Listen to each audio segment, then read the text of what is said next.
आज के वीडियो के अंदर हम बात करने वाले बीएसएनएल का जो डाटा सेंटर के बारे में, यानी कि रिसेंटली बीएसएनएल का जो जितने भी 4G और 5G के काम होने वाले आने वाले टाइम के अंदर में, यानी कि अभी जो जितने भी बीएसएनएल का 4G लग रहे हैं, यानी कि टीसीएस और आईटीआई है, जो भी कोर इसमें यूज किया जा रहा वो सीडीओट और आईटीआई के थ्रू जो डेवलप किया हुआ कोर सिस्टम को यूज किया जा रहा है। तो अभी टीसीएस और आईटीआई है, दोनों कंपनियां मिलके भारत के अंदर, पूरे भारत के अंदर पे अपने डाटा सेंटर को जो कि डिप्लॉयमेंट करने वाले, यानी कि बीएसएनएल का डाटा सेंटर को डिप्लॉयमेंट करेगी। इस डाटा सेंटर का क्यों जरूरी पड़ता है बीएसएनएल के लिए?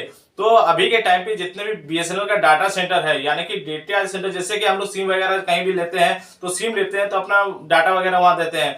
तो कभी भी हम लोग का मान लीजिए सिम खो जाता है तो उसी बीच में हम लोग सिम निकालने जाते हैं, उसका तो टाइम का कोई लिमिटेशन नहीं रहता है। हम लोग सुबह भी निकालते हैं, कभी शाम में भी निकालते हैं, कोई भी डेट में जाके हम लोग अपना सिम को निकाल लेते हैं। लेकिन उस बीच में वो डेटा जो रहता है कि जो अभी के टाइम में जो जितने भी हम लोग का डेटा है वो नोकिया और एरिक्सन, ये दो कंपनियां हैं जो कि वो पूरे अपने सर्वर में इस डेटा को इकट्ठा करके रखा हुआ है। उस डेटा से हम लोग का डाटा मिलता है, तब जगह हम लोग अपना सिम को पूरी तरह से निकाल पाते हैं। अगर बात करें इससे पहले की, यानी कि नोकिया और एरिक्सन नहीं थी, उससे पहले हम लोग का जितना भी डाटा था हर एक मतलब कि जोन वाइज वहां पर रखा हुआ था, यानी कि जो पेपर के थ्रू रखा हुआ था तो उस पेपर को वो चेक करता था, जो वहां पर जो कर्मचारी था, तो वो चेक करने के बाद आपको डाटा को वेरीफाई करता था, उसके बाद आपको सिम को जो कि एक्टिवेट किया जाता था। इसमें टाइम प्रोसेस ज्यादा लग जाता था। लेकिन अभी के टाइम पे क्या हो रहा है, जितने भी हम लोग सिम एक्टिवेशन कर रहे हैं वो डाटा तुरंत ही वो सर्वर पे जाके लोड हो जाता है और वो वहां पर स्टोर हो जाता है।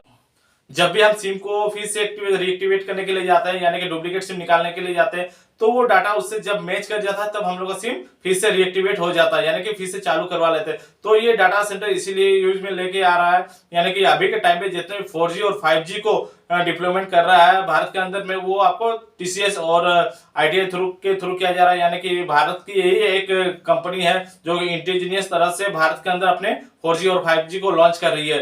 तो कुछ कुछ जगह पर बीएसएनएल का जो 4G को जो कि लॉन्च हो चुका है अभी तक, लेकिन कुछ कुछ जगह पे अभी तक 4G नहीं हुआ है। तो अभी बीएसएनएल का जो कि जो जितने भी डाटा सेंटर है टीसीएस के थ्रू ये जो कि डिप्लॉयमेंट किया जाएगा, ये डिप्लॉयमेंट अलग अलग जोन में किया जाएगा, यानी कि जिस जोन में जिस तरह का रिक्वायरमेंट है, यानी कि जहां जिस तरह का कैपेसिटी उस हिसाब से वहां पर उस तरह का डाटा सेंटर भी ओपन किया जाएगा। जहां जितना ज्यादा कस्टमर गए वहां जो कि डाटा सेंटर की कैपेसिटी उस हिसाब से दिया जाएगा। टीसीएस की तरफ से बताया जा रहा है कि भारत के अंदर में कुल 38 ऐसे डाटा सेंटर जो कि ओपन किए जाएंगे, जिसमें बीएसएनएल का डाटा वगैरह को स्टोर किया जाएगा। तो उम्मीद करता हूँ कि आज का वीडियो आप सभी के लिए बहुत ही ज्यादा हेल्पफुल रहेगा। तो मिलते हैं फिर एक नए वीडियो के साथ। जय हिंद, वंदे मातरम।